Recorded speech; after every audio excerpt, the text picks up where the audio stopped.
Once upon a time, there was a plucky squire named Jot.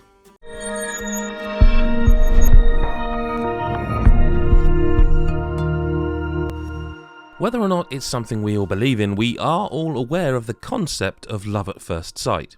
With the Plucky Squire, I fell in love at first trailer, which I suppose is the video game equivalent.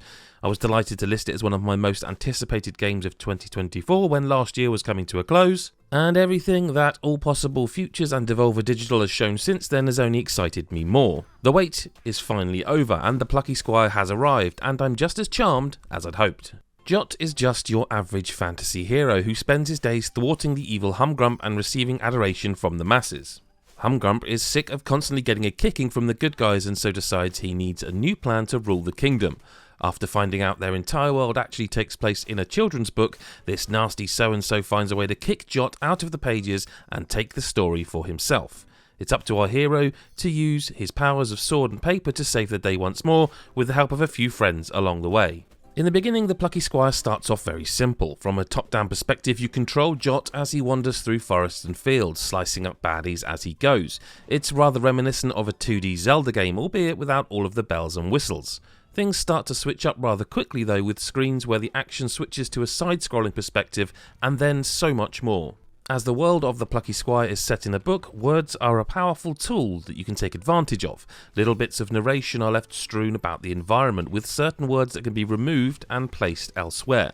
By doing this, a bridge that is destroyed can become a bridge that's complete, allowing you to walk across it with ease, or you can change a huge frog, blocking the path, into a tiny frog that can be walked around. This leads to some seriously clever puzzles as the game progresses, and it's always a whole lot of fun to experiment with different words. The puzzles in the 2D world are really entertaining, but before long you'll move into an exciting third dimension. Jot is still able to fight nasties and jump around in environments in 3D, but he won't be able to make his way through these sections without switching between dimensions. Paper drawings can be jumped into and traversed in these portions of the game, and this is implemented in a whole host of charming and impressive ways that I won't spoil here. Jumping in and out of the Plucky Squire book will help you solve plenty of puzzles, but as you progress you'll unlock more powers that enable you to shift the world in a variety of different ways. The first of these will let you flip through pages, which are essentially individual screens of the game, and access the different puzzle components you need. This is the first of multiple powers Jot gets access to, and each of them adds a layer of complexity to puzzles that are a blast to use. Solving the somewhat literary puzzles of the Plucky Squire is pretty compelling, but it's only one part of the game. This game has so many unique little mini-games that pop up throughout, like the Punch-Out style boss fight with a honey badger that has been shown in trailers a few times. I won't spoil any more of these special moments here, but I will say that this added a bit of variety that makes playing through Jot's story a delight. More than any other aspect of the game though, it's the charm of the Plucky Squire that's really the star of the show.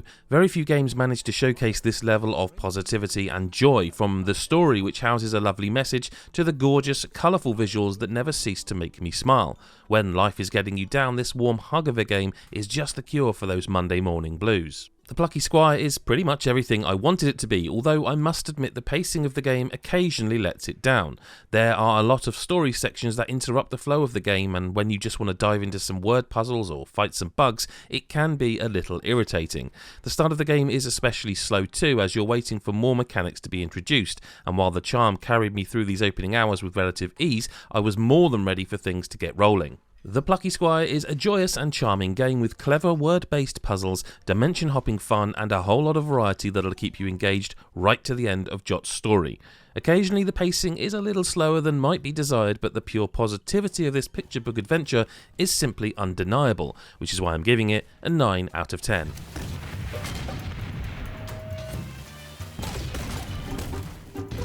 Hey, Adam from GodIsAGeek.com here. Hope you enjoyed Lyle Pendle's video review of the Plucky Squire. Are you going to be playing it? I think it's part of PlayStation Plus or some sort of subscription service, and it is kind of that just joyous adventure. We do try to keep spoilers to a minimum in videos like this because it's obviously so story heavy and there's some lovely surprises, and let us know if you enjoyed watching it in the comments below.